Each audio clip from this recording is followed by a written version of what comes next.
Holders আছে, সেই stake হোল্ডার্সদের নিয়ে আজকে এখানে মিটিং হয় এবং সেই মিটিং মানে ওয়ার্কশপ আমি বলবো।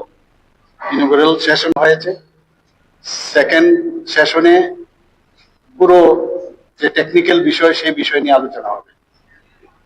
এবং বিষয়টা কি? বিষয়টা হচ্ছে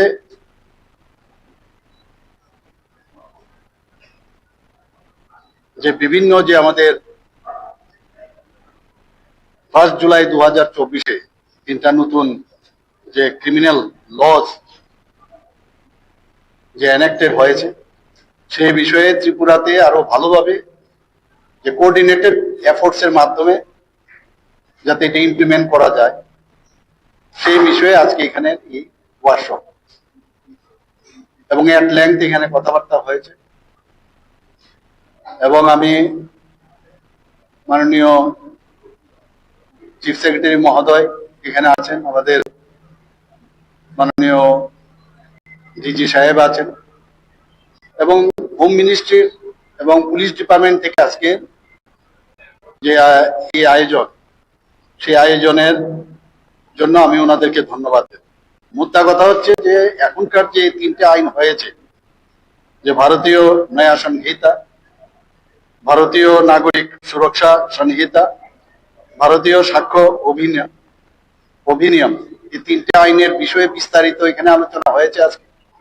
এবং এই আইনগুলো কিন্তু খুব সাধারণ মানুষের জন্য খুব উপকৃত।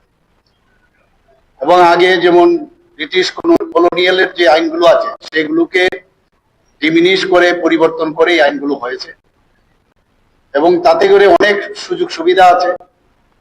মানুষের রাইটস সম্পর্কে বলা হয়েছে, যারা ভিকটিমস তাদের রাইটস, এবং টাইমলি যাতে তারা বিচারটা পায়, টাইমলি যাতে ওনাদেরকে অ্যাড্রেস করা যায়। ইভেন যারা একিউজ তাদেরও কিন্তু রাইট সম্পর্কে এখানে বিস্তারিত ভাবে এই যে আইনগুলো হয়েছে তার মধ্যে বিস্তারিত আলোচনা। এই বিষয়ে এখানে আজকে আলোচনা।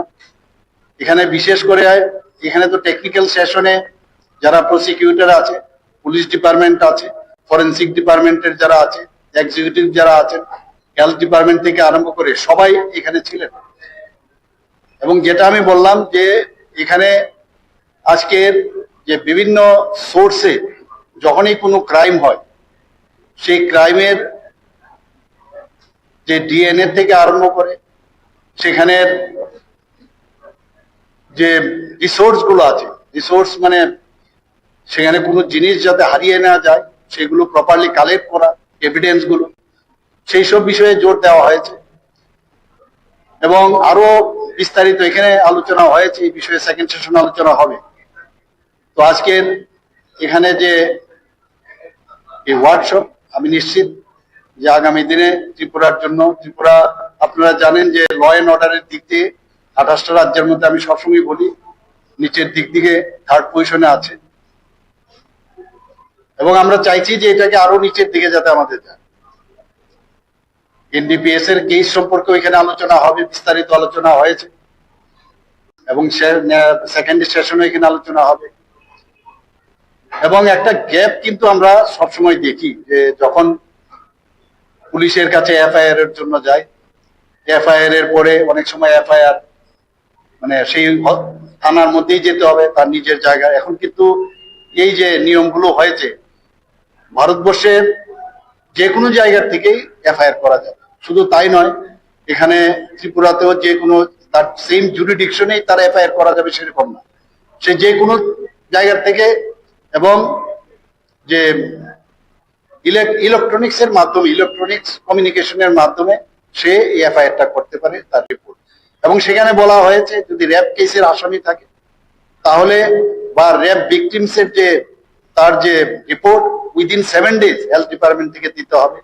র্যাপ ভিকটিমস বা উইমেন্স তাদের বিনা পয়সায় তাদের চিকিৎসা যাতে করানো হয় ইমিডিয়েটলি, সেই ব্যবস্থা আছে। কোনো জায়গায় ক্রাইম যদি সেই রকম দেখা যায় যে 7 বছরের সেখানে তার জেল হতে পারে, সেখানে ফরেন্সিক ডিপার্টমেন্ট থেকে ইমিডিয়েটলি সেখানে যেতে হবে। এরকম অনেক পয়েন্টস আছে যে এত সুন্দরভাবে যে জেনারেল মানুষদের জন্য যেভাবে একটা ফ্রেন্ডলি আইন এখানে হয়েছে সেই বিষয়ে এখানে আলোচনা হয়েছে।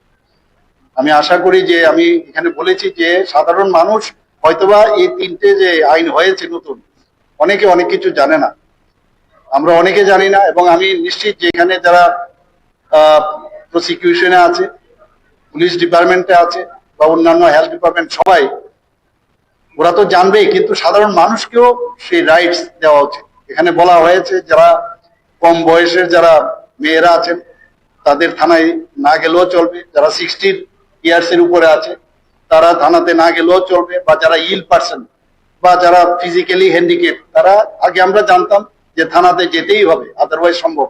তো ওরা ঘরে থেকেও তাদের যা যা দরকার সেখানে তাদের সাক্ষ্য হোক, তাদের উইটনেসই হোক, বা তাদের কোনো রিপোর্ট যদি লাগে সেখানে ঘরের থেকেও তারা নিতে পারে। এবং এখানে আমি দেখলাম কথা বলতে গিয়ে আমার যতটুকু মনে আছে যে যারা রেপ ভিকটিমস আছে তাদের থেকে রিপোর্ট নেওয়ার জন্য ভিডিও বা অডিও তার ব্যবস্থাও থাকবে, এবং সেখানে প্রেফারেবলি ইন প্রেজেন্স অফ মানে উইমেন ম্যাজিস্ট্রেট থাকবে ওখানে। এরকম প্রচুর মানে ব্যবস্থা এই আইনের মধ্যে রয়েছে। এবং আজকের এই ওয়ার্কশপ সাকসেস হোক, এবং সাকসেস হবে আশা করি। আমি ডিজি সাহেবের সাথে কথা বলেছি আরো কিভাবে এগুলোকে মানে আমরা যাতে এমন না হয় কথাই বললাম কাজ না হয়। এবং আমি এখানেও এটাও বলেছি যে কোনো অ্যারেস্ট আমরা করলাম, অ্যারেস্ট মানে এটা না কনভিকশন। অ্যারেস্ট করার পরে তাকে যাতে কনভিকশন পায় তার জন্য যা যা মানে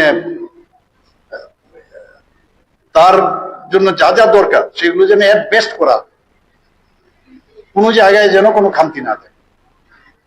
এসব নিয়ে আলোচনা হবে, আপনারা বিস্তৃতভাবে আরো খবর পাবেন। সবাইকে অসংখ্য ধন্যবাদ, নমস্কার।